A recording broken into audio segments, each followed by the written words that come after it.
Welcome to Cutting Edge Web Content Development, a podcast by Butter CMS. Today's guests are Jimmy Griffith, the head of search at the Luxurist Method, and Chloe Kane, SEO content writer at the same. Welcome, Jimmy and Chloe. Thank you for coming on. Thank you for having us. Thank you for having us. Yeah. Tell me a little bit, both of you, about your career, why you chose to go into SEO, and what are some of your favorite projects that you've worked on in your career? So Chloe and I actually went to the same school, Bridgewater State University. And while I was there, I always heard the rumblings in class about what the other students wanted to go into. And one theme that I always saw was social media. And I figured it's going to be super competitive if I try and go into social media. So I want to find something else that I can use in my marketing degree. And luckily, I had a friend who was already well in the marketing realm, and she told me to look at SEO. So started to take some free courses on HubSpot and LinkedIn and found that I actually really loved to learn about this and really wanted to pursue that.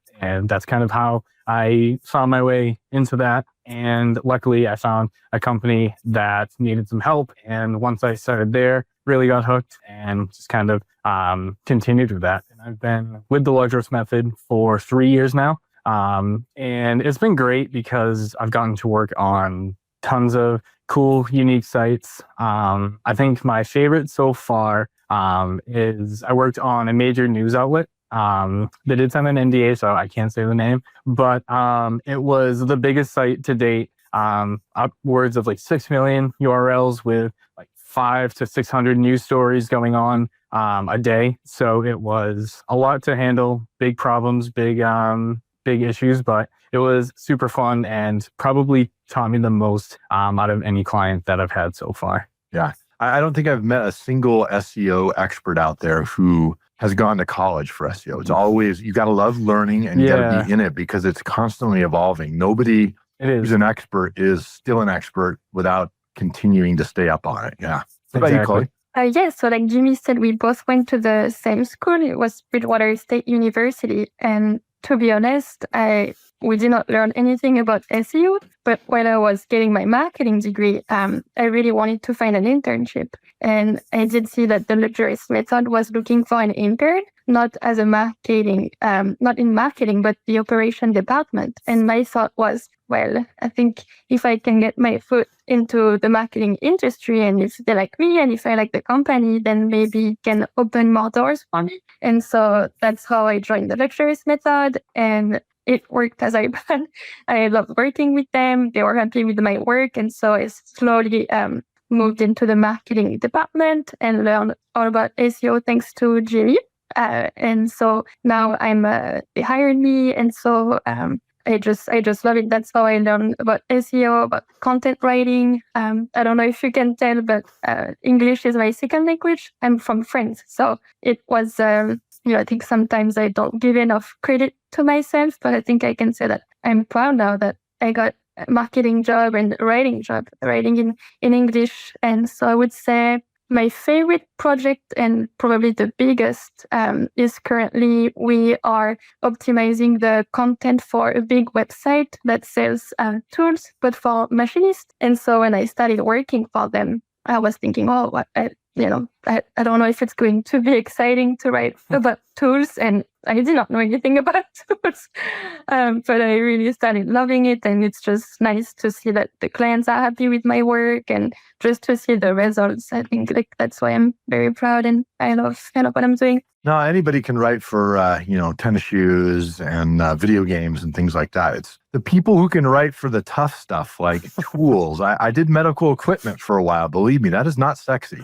So yeah, being able to market to that and make it interesting, answer real questions, that is a skill. So today you guys are going to talk a little bit about international SEO. And I'm excited about this because I think there's more and more of the technology in place to make it possible really for any business to go outside of their home language and to localize to different areas. But this is an area where, though the technology is there, I think perception-wise, people still think, this is going to be too hard. And how do I tackle these things? They may feel comfortable with SEO in their home language, but not in going outside of that.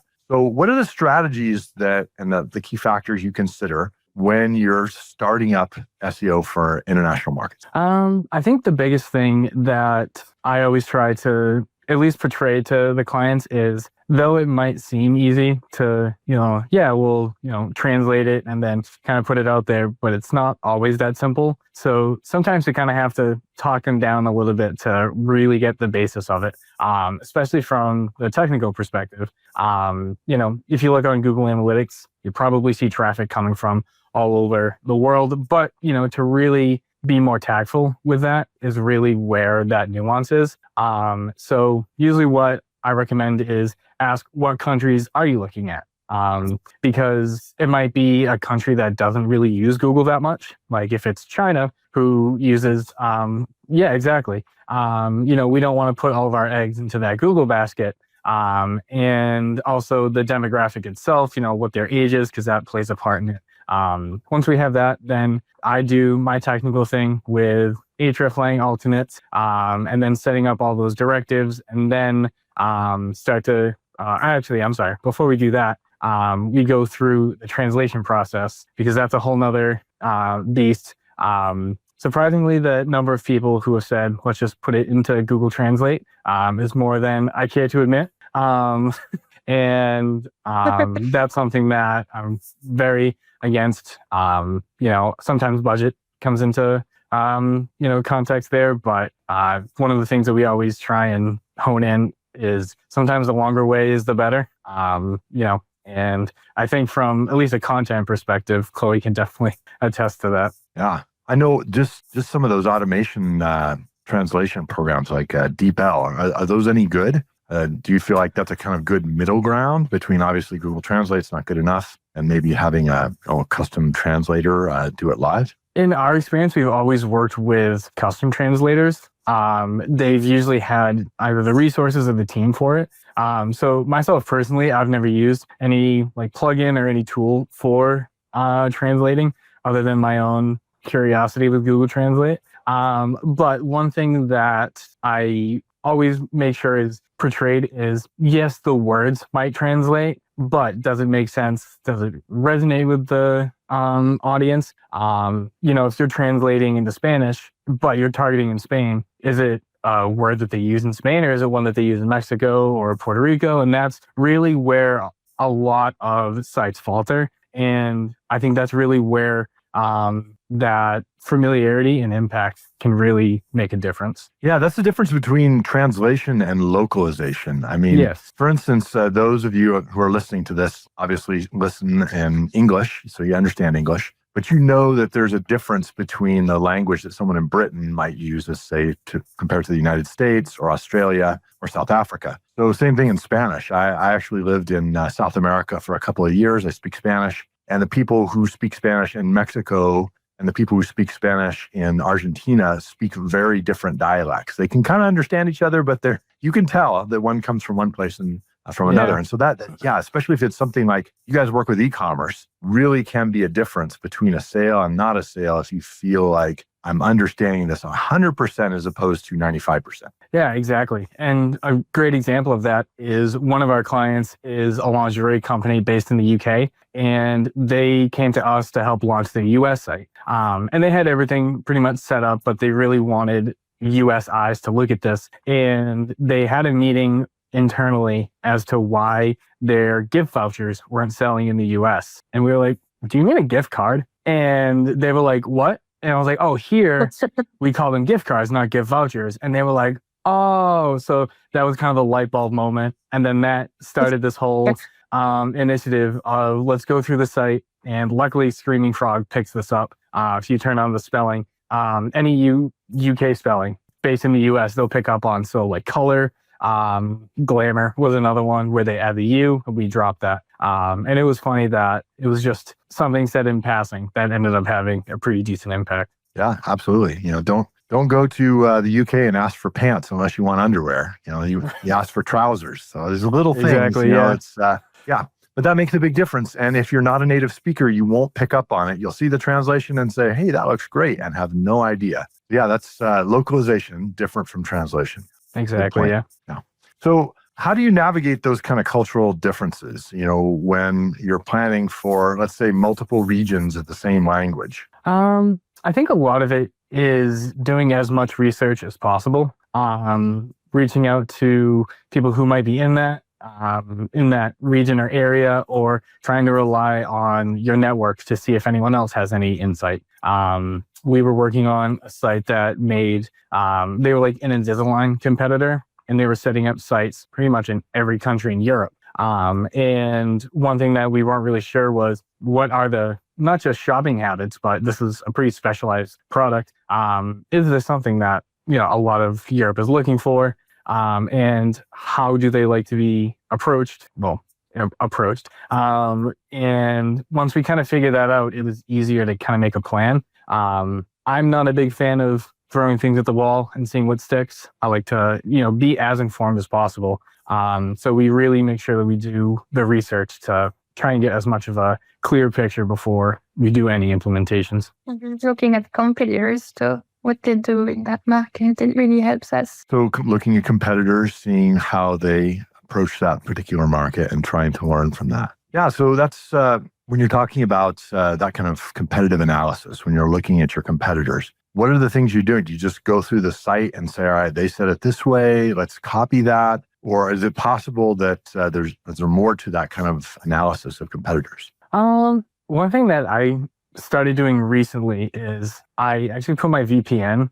in that country and then load up my site with cookies to see how they're trying to reach out, to see if, nothing's popping up or tons are popping up, to say, either they're onto something or, they're kind of grasping at straws. And so far that's shown some great results. I won't say it's a foolproof method, but it's at least a nice intro. And then also just kind of see how the site is set up. I mean, the standard competitive analysis with keywords and maybe images, social media and stuff along those lines. But I kind of like to see some of the less obvious things that might give us an advantage, whether what they're doing or what they're not doing. But yeah, that's one of my new tactics. I'm still trying to see how concrete it is.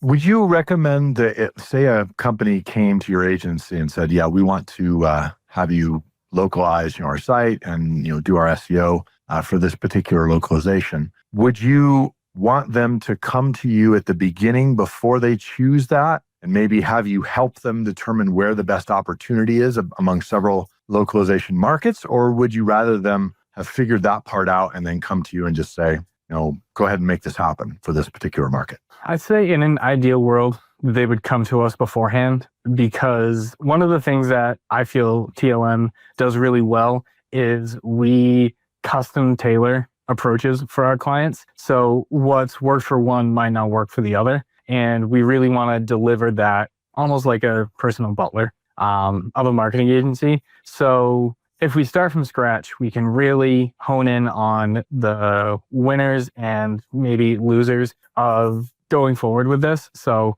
I also kind of like that big marketing campaign approach. I like the big projects. So I would definitely say from scratch. But we have had people come to us to kind of fix where they've left off. And a lot of that does kind of come with the content. Yeah, I think a lot of people don't realize that the internet is not equally competitive across languages. So there are certain languages and localizations that are more competitive and others that are less. And so that's something that, if you're engaging with an agency like yours that specializes in this kind of work, you can really lean in and gain an advantage from that agency and helping you pick those areas to specialize in. If you haven't made up your mind, it's like, hey, we could do any of these 10 countries. Well, 5 of them might be, at an average level of competitive difficulty for SEO, and maybe one of them is really, really uncompetitive for whatever reason, just not a lot of competition on your particular keywords in that market. So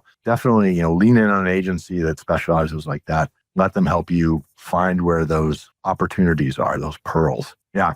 So let's move into tactics now. What are the tactics that you would suggest for language optimization and localization? Yeah, so definitely establishing the languages, but not just the languages, but the country as well.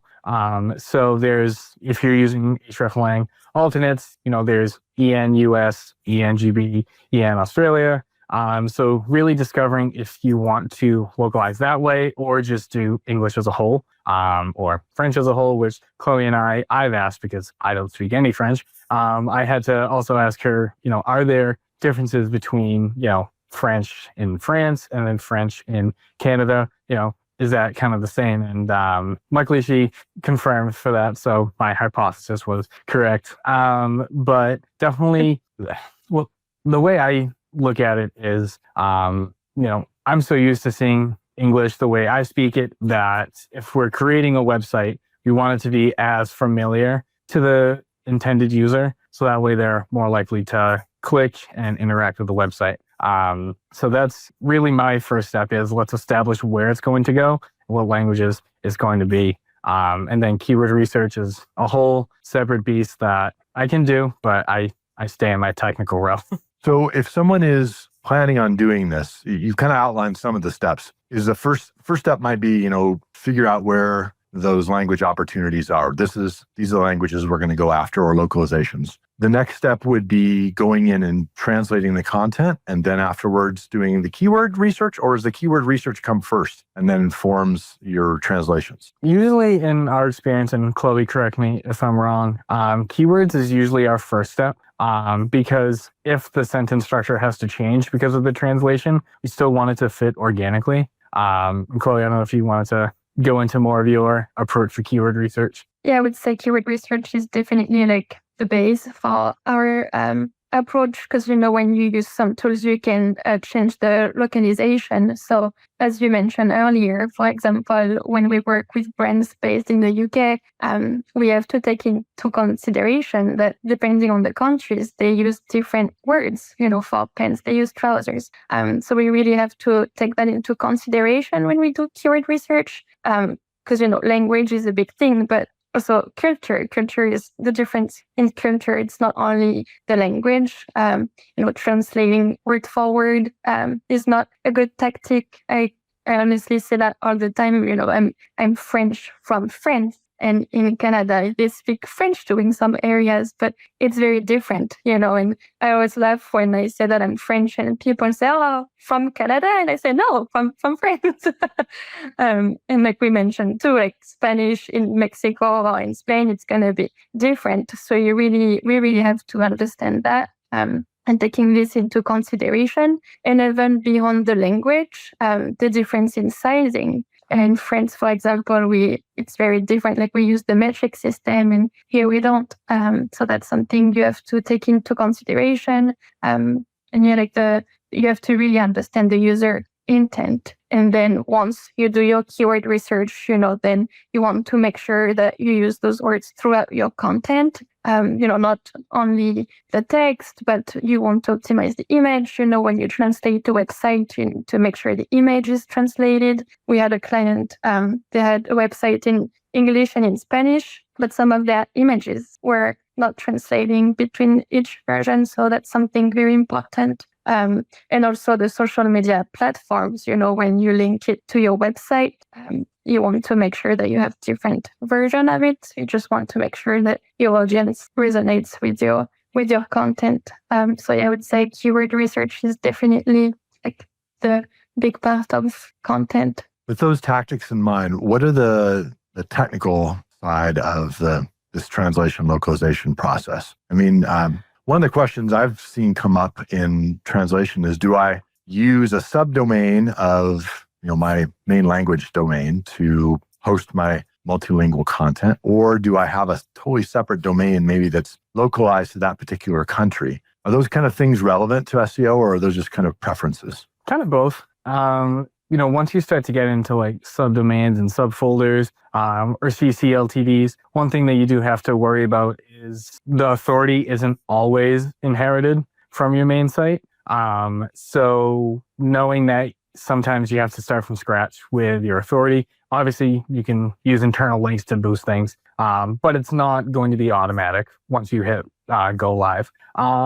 My personal preference is the CCLTD, so adding the country code at the end. And one of the reasons why I like that is being here in the States, we see .com all the time, that it's so second nature that other countries might not be as used to it. So if they could see it in their country code, that it creates that familiarity, that trust. And, it might not be the biggest ranking factor for Google to see, .it for Italy, for example. But it does help build that trust with the clients to, really get that end goal. They each have their advantage and disadvantages.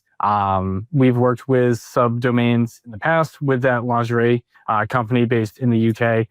But that Invisalign competitor was doing CCLTDs for, I think it was like 13 countries. So we had one for the UK, France, Spain, Germany, Czech Republic, Italy. I know I'm forgetting a few, but we pretty much had to set them up for them all. And that's probably the biggest tech intervention that you'll have to do for this. And when deciding this, I always ask, what are your internal resources? Because sometimes you need a bigger team to handle some of these. If you don't have a bigger team, it's probably best to do like a subdomain or subfolder where everything kind of lives in one.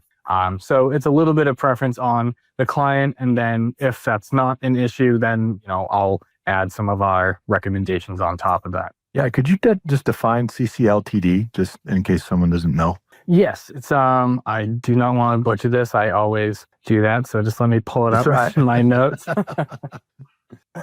It is cross-code top-level domain. And another added benefit of that is sometimes you can get kind of cool with it, and you can spell things out, or see a lot with AI tools. They'll do .ai. Which is technically the country of Anguilla in the Caribbean, even though they're not hosted there, but it's just kind of something neat. Like Twitch.io is Indian Ocean. They're not based there, but it's, another thing that might be a selling point for some sites if they really want to, spell something out with their website. Very interesting. All right. Well, so we talked about translation. We talked about are there any other technical aspects that are important, you think, in international SEO? People might miss? The hreflang alternate strategy is something that's pretty important. My first exposure to that was me and another tech SEO we had at the time. When TLM first started, we thought, let's target, some other countries like, France and Italy, try and get some of these bigger luxury names. So we added hreflang alternates to our site, but we didn't translate. We just figured that we'd be targeting them, and our Ahref score went down 40 points because we had 6 new 404s, which at the time was half of our website. So we're like, let's take those out. Yep. And so now we know. And which was kind of funny, was my first big learning experience with SEO. So I thought that was funny. But we did that for the lingerie site, and it was nice to see that the US site, the crawl stats were starting to be picked up a little bit more. Google was paying a little bit more attention to the US site once we did that. But one thing that I say right up front is it has to reciprocate. So if you have a US site going to a British site, you have to have the British site going to the US site too. And it's not going to break anything, but it's still something that Google pays attention to. So what you do to one side, you have to do to the other, if we want to think of it in high school math terms. Mm-hmm. So that brings me to another question. Maybe Chloe, you might be best to answer this.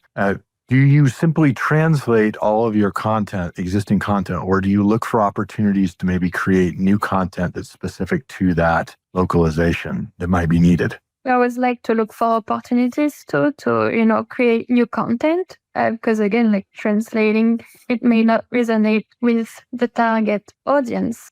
So we like to find opportunities. I would say translating it's not the only thing to do. So yeah, we like to see, okay, this particular niche, what are they looking for and how can we target them better, and then come up with a strategy for that. Good example of that is in your home language, you may have one word that kind of encompasses a couple of different meanings, whereas in your target language, you may have 2 or 3 words that kind of split up those meanings, and all of those may have search ranking, and you want to hit all of them, but you'll have to create content for each of those sub phrases or different definitions of that meaning. So that's where a single translation is just not going to cut it. You actually have to create some more new content there that's specific to that. Yeah, really good point. So let's get to the next leg of SEO for international. How do you build links for international markets? Can you give us some tips on that? That's always the hardest part of SEO too, whether it's local or international. But we always try and have a similar approach because we've had pretty decent success with that. So establishing a connection to the community, like a local chamber of commerce or whatever the equivalent over there, is a great spot to do that. Sometimes getting onto forums and just kind of manually doing some legwork to get some brand recognition out there is a great way. And then as an organic SEO, kind of pains me to say this, but sometimes even paid search is great to get at least some working knowledge that you're in this area and that people can shop for you, and then kind of build things up that way. And then also, like Chloe said, creating that new content that is localized and targeted to the users is another great way to pick some of that stuff up. Some of those we'll try and really hone on featured snippets and some of those higher click-through rate results, especially for the low competition stuff. But like the clients that we have here, we just tell them be patient. If you get 1,000 backlinks overnight, most likely Google will disavow them because you bought them. And this takes time. Yeah, absolutely. There's, back in 2015, 2016 time period, I was working with international SEO and for a company that did medical equipment distribution. So their strategy was they would actually look for distributors in those individual countries, and they would form relationships with them, and they would get links from their site back to their content. And then the agreement was they'd send any leads that they got for that area to those distributors, or they'd round robin it to them, so that there's kind of a quid pro quo where you give us links, we'll give you leads in your area. But something like that worked really well. It's kind of a manual approach when you're looking to scale. I'm sure you need something bigger in a lot of these markets than just one or two sites linking to you. But there are ways to get those international links. And I think the challenge is for a lot of people, they wonder, I've got links now, and am I sure that these are good links? Because maybe I can't read the language, or I'm not sure if my anchor tags are correct without trying to go into Google Translate and see manually. But that's where having an agency like yours that basically has people in those areas, or maybe language speakers or native use translation, can go check those things for you. Very important, because you can't really do that unless you speak the language. Even in our US sites, we've seen backlinks come from other countries, from sites that might not be as reputable. And we try not to judge too much on the domain rating, because even in the lingerie company based in England, if someone just has a blog that they update, every so often, that's a fashion blog or, whatever the case may be, they're not really doing harm. But if they have like a 2 domain rating, we don't really want to like disavow and punish them for that. Don't want to be in the SEO ivory tower of, your site's not good enough. So we really look for things that are more harmful. Obviously there's adult sites that link to it, so we try and disavow those. Anything that has like 0 traffic over like the past month or so is another thing that is a big alert for us. And then I use SEO tools for Excel to pull the status codes. If anything's a 404, usually we disavow those, especially if it's been a 404 for a bit. Might not be a site that's always on top of things. So I think a lot of it is that intent. And sometimes we're looking at thousands and thousands of backlinks, which can get tough. But we try to at least give some sites the benefit of the doubt. Yeah. Any other last tips maybe for people who haven't gotten into localization yet? They're thinking about it, and they maybe they need to have that boost of confidence to say, this is something we could do.